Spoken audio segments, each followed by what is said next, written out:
Mas gumaganda na ang panahon sa bansa ngayong gumagalaw palayo ng Philippine Area of Responsibility, ang low pressure area.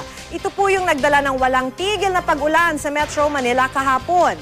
Ayon sa Pag-asa, huli itong namataan sa layong 150 kilometro sa kanluran, hilagang kanluran ng Iba, Zambales. Nasa may West Philippine Sea na po yan.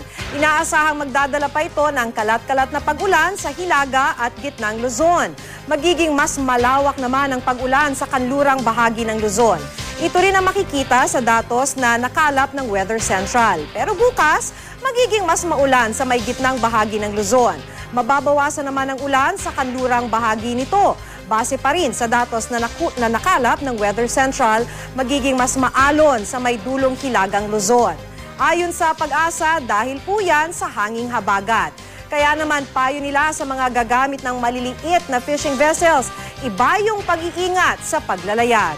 Ano man ang panahon, magplano, magsiguro, makibalita sa GMA Weather.